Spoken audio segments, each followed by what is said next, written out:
Comme sur les autres vidéos, donc avec un viseur de caméscope possédant une lentille de 2 cm de diamètre et donc servant à focaliser les rayons du soleil sur une LED, je vais aujourd'hui comparer un petit panneau solaire pour pouvoir avoir une idée exacte du rendement dans les mêmes conditions. Donc j'en profite pour dire qu'il ne faut jamais regarder le soleil directement et en aucun cas avec une loupe. Beware, don't watching the sun, never and never never with a magnificent glass. Magnificent glass, yes, I don't speak very well English, excuse me. Never, never. It's very dangerous for the eye. Donc voilà, avec le soleil de retour, on peut recommencer l'expérience. Donc on voit que là, on a 1,5 volts sous une résistance en parallèle de 340. 100, 120 et encore 120, donc ce qui représente une puissance de 6,6 mW. Donc maintenant je vais brancher le panneau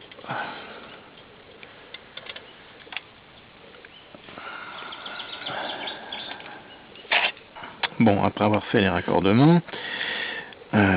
On voit que là, le panneau débite sous une charge de 65 ohms, 180 ohms et 100 ohms en parallèle, une tension de 3,3, je vais monter jusqu'à 3,32, voilà,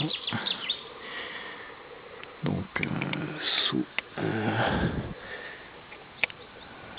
de résistance en parallèle, de 180 et 100 qui fait 64 ohms et des poussières.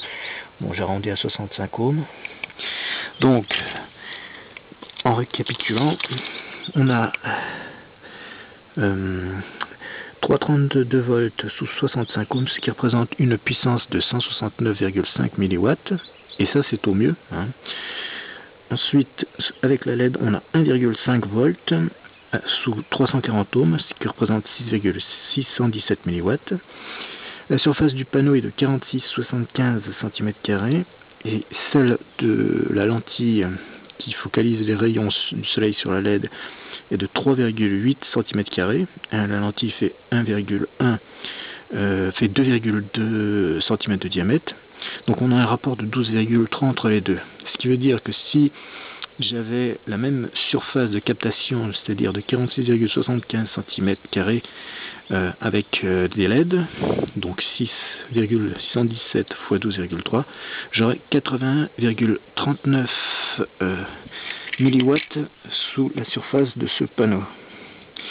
Donc le rapport entre les deux, c'est 169,5 divisé par 80,39, 2,08. J'ai 2 fois moins de puissance. Et évidemment, le panneau, lui, a non seulement la lumière directe du soleil, mais également la lumière environnante, alors que là, je n'ai que la lumière focalisée par la loupe, mais pas la lumière aux alentours. Puisque ça fait un puits de lumière, et donc je n'ai pas la lumière qui vient horizontalement sur les côtés.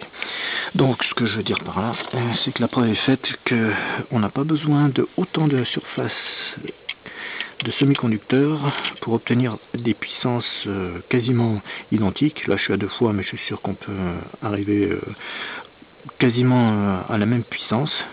Donc voilà. Il n'y a plus qu'à fabriquer un panneau avec une vitre munie de loupe. Ça, je pense que c'est pas très cher à faire.